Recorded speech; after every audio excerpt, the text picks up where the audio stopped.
ಸಾಮಾಜಿಕ ಜಾಲತಾಣದಲ್ಲಿ ರಾಜ ಋಷಿ ಗುರೂಜಿಯ ಭವಿಷ್ಯವಾಣಿ ಭಾರೀ ಸದ್ದು ಮಾಡ್ತಾ ಇದೆ. ದರ್ಶನ್ಗೆ ಸದ್ಯಕ್ಕೆ ರಿಲೀಸ್ ಭಾಗ್ಯ ದೂರದ ಮಾತು ಎಂದಿದ್ದ ಗುರೂಜಿಯ ಮಾತು ಇದೀಗ ನಿಜವಾಗಿದೆ. ಇದೇ ವರ್ಷದ ಪ್ರಾರಂಭದಲ್ಲೇ ರಾಜ ಋಷಿ ಗುರೂಜಿ ಭವಿಷ್ಯವನ್ನ ನುಡಿದಿದ್ರು. ನಮಸ್ಕಾರ. ಇವಾಗ ಈ ವರ್ಷದ ಕರ್ನಾಟಕದಲ್ಲಿ ತುಂಬ ವೈರಲ್ ಆಗಿರೋ ಟಾಪಿಕ್ ಯಾವುದಪ್ಪ ಅಂತಂದರೆ ನಮ್ಮ ದರ್ಶನ್ ವಿಷಯ. ಎಲ್ಲ ಫಿಲ್ಮ್ ತಾರೆಗಳು ಕೂಡ ಭವಿಷ್ಯವನ್ನು ನುಡಿದ್ರು, ಜ್ಯೋತಿಷಿಗಳು ಕೂಡ ಭವಿಷ್ಯ ನುಡಿದ್ರು. ಅಂಥದ್ರಲ್ಲಿ ನಾನೊಂದು ಚಿಕ್ಕದಾದಂತಹ ಅನಲೈಸ್ ಮಾಡಿ ನಂದೇ ಅವತ್ತು ಪ್ರೊಡಿಕ್ಷನನ್ನು ಹೇಳಿದ್ದೆ. ಸೊ ಒಂದು ಖಾಸಗಿ ವಾಹಿನಿಯಲ್ಲಿ ಲೈವ್ ಆಗಿ ಹೇಳಿದ್ದೆ. ಸೊ ಅದೇನಪ್ಪ ಅಂತಂದರೆ ದರ್ಶನ್ ಅವರಿಗೆ 2028 ಫೆಬ್ರವರಿವರೆಗೂ ಕಾನೂನು ಕುಣಿಕೆಯಿಂದ ಬಿಡುಗಡೆ ಇಲ್ಲ ಅಂತ ಹೇಳಿದ್ದೆ. ಸೊ ಇವಾಗ ನಿನ್ನೆ ಬಂದಿರುವಂತಹ ಈ ಸುಪ್ರೀಂ ಕೋರ್ಟ್ ವರದಿ ಪ್ರಕಾರ ದರ್ಶನ್ ಅವರಿಗೆ ಇನ್ನೂ 1 ವರ್ಷ ಜೈಲೇ ಗತಿ ಅಂತ ತೀರ್ಮಾನನ ಹೊರಡಿಸಿದ್ದಾರೆ. ಅಂದರೆ 1 ವರ್ಷ ಅಂತಂದರೆ 2027 ಮೇ ಎಂಡ್ವರೆಗೂ, ಅಂದರೆ ಅಲ್ಲಿಂದ ಸಾಧಾರಣ ಒಂದು 6 ತಿಂಗಳ ನಂತರ ಫೆಬ್ರವರಿ 2028 ಬರುತ್ತೆ. ಫೆಬ್ರವರಿ ನಾವು ಟರ್ನಿಂಗ್ ಪಾಯಿಂಟ್ ಅಂತ ಅನಲೈಸ್ ಮಾಡಿದ್ದೀವಿ. ಸೊ ಇವಾಗ ಬಂದಂತಹ ಒಂದು ಕಂಡೀಷನಿಂದ 6 ತಿಂಗಳು ವ್ಯತ್ಯಾಸ, 6 ತಿಂಗಳಲ್ಲಿ ಡಿಸ್ಟೆನ್ಸ್ ತೋರಿಸ್ತಾ ಇದೆ. ಸೊ ಇಲ್ಲಿ ಈ ದರ್ಶನ್ ಅವರಿಗೆ ಯಾರು ಈ ಥರ ಗೈಡೆನ್ಸ್ ಕೊಟ್ಟರೋ ಗೊತ್ತಿಲ್ಲ. ಇವರು ಮಾಡಿರೋ ಪರಿಸ್ಥಿತಿ ಇವಾಗ ಹೇಗಿದೆ ಅಂತಂದರೆ ಓದೋದು ಬಿಟ್ಟು ಬಾರ್ಸೋದು ತೊಗೊಂಡಂಗೆ ಆಗಿದೆ ಅವ್ರ ಜೀವನ. ಯಾಕೆಂದರೆ ಇವಾಗ ಸುಮ್ಮನೆ ಸಲೀಸಾಗಿ ಜೀವನ ಹೋಗ್ತಾ ಇತ್ತು. ಸುಪ್ರೀಂ ಕೋರ್ಟ್ ಯಾವ ಥರ ಆರ್ಡರ್ ಕೊಟ್ಟಿದೆ ಅಂದರೆ ಇನ್ನು 1 ವರ್ಷದೊಳಗಡೆ ಎಲ್ಲ ಕೇಸ್ಗಳ ವಿಚಾರಣೆ ಮುಗಿಸ್ಬೇಕು ಅಂತ ತೀರ್ಪು ಕೊಡಬೇಕು ಅಂತ ಅವರು ಡಿಸಿಷನ್ ಕೊಟ್ಟಿದ್ದಾರೆ. ಇವರು ಎಷ್ಟು ಅರ್ಜೆಂಟ್ ಮಾಡಿದಾರೋ ಅಷ್ಟೇ ಇವರಿಗೆ ಇವಾಗ ಸಂಕಷ್ಟ, ಒಂದು ನೆಗೆಟಿವ್ ಒಂದು ಇಂಪ್ಯಾಕ್ಟೇ ಜಾಸ್ತಿ ಕಾಣ್ತಾ ಇದೆ. ಯಾಕೆ ಅಂತಂದರೆ ಇವಾಗಿರುವಂಥ ಸಿಸ್ಟಮು ಇವ್ರಿಗೆ ಯಾವುದೂ ಕೂಡ ಸಪೋರ್ಟಿವ್ ಆಗಿಲ್ಲ, ಪೂರಕವಾಗಿಯೂ ಕೂಡ ಇಲ್ಲ. ಇವರು ಸುಪ್ರೀಂ ಕೋರ್ಟಿಗೆ ಹೋಗಿದ್ದೇನಪ್ಪ ಅಂತಂದರೆ ಒಂದು ಜೈಲು ಸಿಬ್ಬಂದಿಗಳ ವಿರುದ್ಧವಾಗಿ, ಅದಲ್ಲದೆ ಹೈಕೋರ್ಟ್ ವಿರುದ್ಧವಾಗಿ ಕೂಡ ಅವರು ಅಲ್ಲಿ ಹೋಗಿ ಕಂಪ್ಲೇಂಟನ್ನು ಕೊಟ್ಟು ಅಲ್ಲಿಂದ ಸುಪ್ರೀಂ ಕೋರ್ಟಿಂದ ತಿರ್ಗಿ ಅವ್ರ ಜೈಲಿಗತಿ ಅಂತ ಕಳಿಸಿದೆ. ಸೊ ಎಂಟೈರ್ ಓವರಾಲ್ ಸಿಸ್ಟಮ್ ನೋಡಿದ್ರೆ ಮುಂದೆ ಏನಾಗುತ್ತೆ 2027 ಮೇ ನಂತರ ಏನಾಗುತ್ತೆ ಅಂತ ಯಾರೂ ಹೇಳಬೇಕಂತ ಅವಶ್ಯಕತೆ ಇಲ್ಲ, ಜ್ಯೋತಿಷಿಗಳು ಹೇಳಬೇಕಂತನೂ ಅವಶ್ಯಕತೆ ಇಲ್ಲ. ಜನಗಳೇ ಅನಲೈಸ್ ಮಾಡ್ಕೋಬಹುದು ಏನಾಗುತ್ತೆ ಅಂತ. ಜನಗಳಿಗೆ ಇಂಡೈರೆಕ್ಟಾಗಿ ಆ ಒಂದು ಸಂದೇಶ ಆಲ್ರೆಡಿ ಒಂದು ಮೈಂಡಿಗೆ ಬಂದುಬಿಟ್ಟಿದೆ, ಏನಾಗುತ್ತೆ ಫ್ಯೂಚರ್ ಅಂತ ಗೊತ್ತಿದೆ. ಸೊ ಈ ಒಂದು ನಾವು ಸಂಗತಿಯನ್ನು ಕಲಿಬೇಕಾಗಿ ಏನಪ್ಪ ಅಂತಂದರೆ ಇವಾಗ ನಡೀತಾ ಇರೋ ಪರಿಸರ ಹೇಗಿದೆ ಅಂತ ತುಂಬ ಕಾಂಪ್ಲಿಕೇಟೆಡ್ ಇದೆ. ಯುದ್ಧಗಳು, ರಿಸೆಷನ್ನು ಮತ್ತು ಸುಮಾರು ವೈರಸ್ಗಳು, ಇವೆಲ್ಲ ಪರಿಸರ ಕಾಂಪ್ಲಿಕೇಟೆಡಾಗಿ ನಡೀತಾ ಇದೆ. ಇಂಥದ್ರಲ್ಲಿ ನಾವು ಯಾವುದೇ ಒಂದು ಕಾರ್ಯ ಸಾಧಿಸಬೇಕಾದಾಗ, ಅದು ಯಾವುದೇ ವ್ಯಕ್ತಿಯೊಟ್ಟಿಗೆ ನಾವು ಒಂದು ವ್ಯವಹಾರ ಮಾಡಬೇಕಾದಾಗ ತುಂಬ ತಾಳ್ಮೆಯಿಂದ ಇದ್ದು, ನಿಮ್ಮೊಂದು ಜಾಗರೂಕತೆಯಿಂದ ತಾಳ್ಮೆಯಿದ್ದು ವ್ಯವಹಾರ ಮಾಡಬೇಕು. ಯಾವಾಗ ಮನುಷ್ಯ ತಾಳ್ಮೆಯನ್ನು ಕರ್ಕೊತಾನೋ. ಸಾಮಾಜಿಕ ಜಾಲತಾಣದಲ್ಲಿ ರಾಜ ಋಷಿ ಗುರೂಜಿಯ ಭವಿಷ್ಯವಾಣಿ ಭಾರೀ ಸದ್ದು ಮಾಡ್ತಾ ಇದೆ. ದರ್ಶನ್ಗೆ ಸದ್ಯಕ್ಕೆ ರಿಲೀಸ್ ಭಾಗ್ಯ ದೂರದ ಮಾತು ಎಂದಿದ್ದ ಗುರೂಜಿಯ ಮಾತು ಇದೀಗ ನಿಜವಾಗಿದೆ. ಇದೇ ವರ್ಷದ ಪ್ರಾರಂಭದಲ್ಲೇ ರಾಜ ಋಷಿ ಗುರೂಜಿ ಭವಿಷ್ಯವನ್ನ ನುಡಿದಿದ್ರು. ನಮಸ್ಕಾರ. ಇವಾಗ ಈ ವರ್ಷದ ಕರ್ನಾಟಕದಲ್ಲಿ ತುಂಬ ವೈರಲ್ ಆಗಿರೋ ಟಾಪಿಕ್ ಯಾವುದಪ್ಪ ಅಂತಂದರೆ ನಮ್ಮ ದರ್ಶನ್ ವಿಷಯ. ಎಲ್ಲ ಫಿಲ್ಮ್ ತಾರೆಗಳು ಕೂಡ ಭವಿಷ್ಯವನ್ನು ನುಡಿದ್ರು, ಜ್ಯೋತಿಷಿಗಳು ಕೂಡ ಭವಿಷ್ಯ ನುಡಿದ್ರು. ಅಂಥದ್ರಲ್ಲಿ ನಾನೊಂದು ಚಿಕ್ಕದಾದಂತಹ ಅನಲೈಸ್ ಮಾಡಿ ನಂದೇ ಅವತ್ತು ಪ್ರೊಡಿಕ್ಷನನ್ನು ಹೇಳಿದ್ದೆ.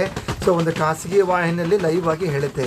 ಸೊ ಅದೇನಪ್ಪ ಅಂತಂದರೆ ದರ್ಶನ್ ಅವರಿಗೆ 2028 ಫೆಬ್ರವರಿವರೆಗೂ ಕಾನೂನು ಕುಣಿಕೆಯಿಂದ ಬಿಡುಗಡೆ ಇಲ್ಲ ಅಂತ ಹೇಳಿದ್ದೆ. ಸೊ ಇವಾಗ ನಿನ್ನೆ ಬಂದಿರುವಂತಹ ಈ ಸುಪ್ರೀಂ ಕೋರ್ಟ್ ವರದಿ ಪ್ರಕಾರ ದರ್ಶನ್ ಅವರಿಗೆ ಇನ್ನೂ 1 ವರ್ಷ ಜೈಲೇ ಗತಿ ಅಂತ ತೀರ್ಮಾನನ ಹೊರಡಿಸಿದ್ದಾರೆ.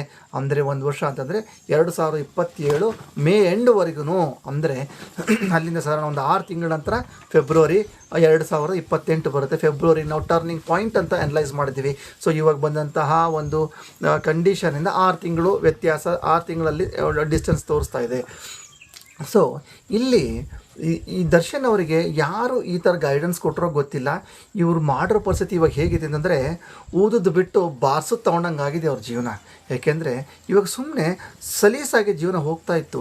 ಸುಪ್ರೀಂ ಕೋರ್ಟ್ ಯಾವ ಥರ ಆರ್ಡರ್ ಕೊಟ್ಟಿದೆ ಅಂದರೆ ಇನ್ನು 1 ವರ್ಷದೊಳಗಡೆ ಎಲ್ಲ ಕೇಸ್ಗಳ ವಿಚಾರಣೆ ಮುಗಿಸ್ಬೇಕು ಅಂತ ತೀರ್ಪು ಕೊಡಬೇಕು ಅಂತ ಅವರು ಡಿಸಿಷನ್ ಕೊಟ್ಟಿದ್ದಾರೆ. ಇವರು ಎಷ್ಟು ಅರ್ಜೆಂಟ್ ಮಾಡಿದಾರೋ ಅಷ್ಟೇ ಇವರಿಗೆ ಇವಾಗ ಸಂಕಷ್ಟ, ಒಂದು ನೆಗೆಟಿವ್ ಒಂದು ಇಂಪ್ಯಾಕ್ಟೇ ಜಾಸ್ತಿ ಕಾಣ್ತಾ ಇದೆ.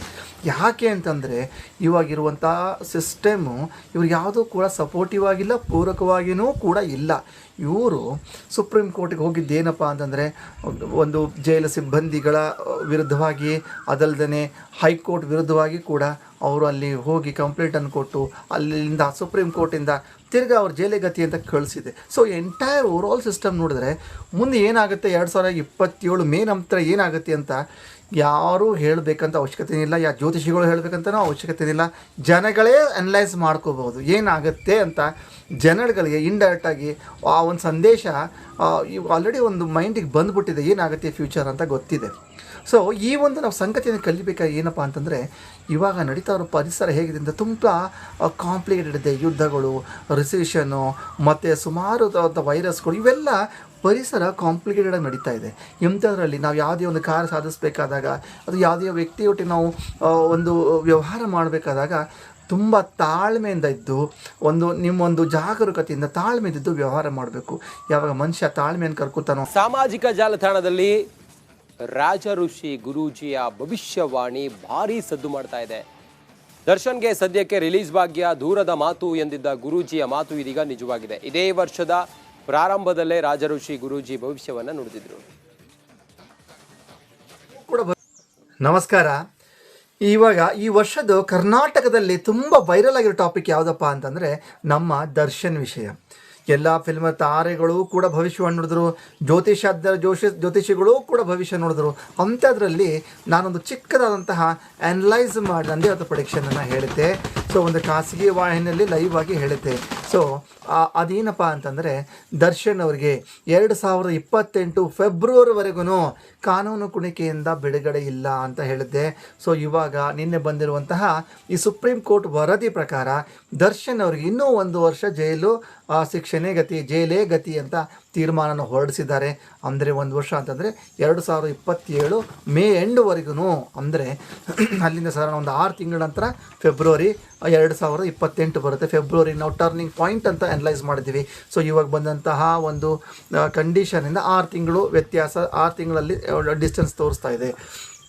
ಸೊ ಇಲ್ಲಿ ಈ ದರ್ಶನ್ ಅವರಿಗೆ ಯಾರು ಈ ಥರ ಗೈಡೆನ್ಸ್ ಕೊಟ್ಟರೋ ಗೊತ್ತಿಲ್ಲ. ಇವ್ರು ಮಾಡಿರೋ ಪರಿಸ್ಥಿತಿ ಇವಾಗ ಹೇಗಿದೆ ಅಂತಂದರೆ, ಊದುದು ಬಿಟ್ಟು ಬಾರ್ಸು ತೊಗೊಂಡಂಗಾಗಿದೆ ಅವ್ರ ಜೀವನ. ಯಾಕೆಂದರೆ ಇವಾಗ ಸುಮ್ಮನೆ ಸಲೀಸಾಗಿ ಜೀವನ ಹೋಗ್ತಾ ಇತ್ತು. ಸುಪ್ರೀಂ ಕೋರ್ಟ್ ಯಾವ ಥರ ಆರ್ಡರ್ ಕೊಟ್ಟಿದೆ ಅಂದರೆ, ಇನ್ನು 1 ವರ್ಷದೊಳಗಡೆ ಎಲ್ಲ ಕೇಸ್ಗಳ ವಿಚಾರಣೆ ಮುಗಿಸ್ಬೇಕು ಅಂತ, ತೀರ್ಪು ಕೊಡಬೇಕು ಅಂತ ಅವರು ಡಿಸಿಷನ್ ಕೊಟ್ಟಿದ್ದಾರೆ. ಇವ್ರು ಎಷ್ಟು ಅರ್ಜೆಂಟ್ ಮಾಡಿದಾರೋ ಅಷ್ಟೇ ಇವರಿಗೆ ಇವಾಗ ಸಂಕಷ್ಟ, ಒಂದು ನೆಗೆಟಿವ್ ಒಂದು ಇಂಪ್ಯಾಕ್ಟೇ ಜಾಸ್ತಿ ಕಾಣ್ತಾ ಇದೆ. ಯಾಕೆ ಅಂತಂದರೆ, ಇವಾಗಿರುವಂಥ ಸಿಸ್ಟಮು ಇವ್ರಿಗೆ ಯಾವುದೂ ಕೂಡ ಸಪೋರ್ಟಿವ್ ಆಗಿಲ್ಲ, ಪೂರಕವಾಗಿಯೂ ಕೂಡ ಇಲ್ಲ.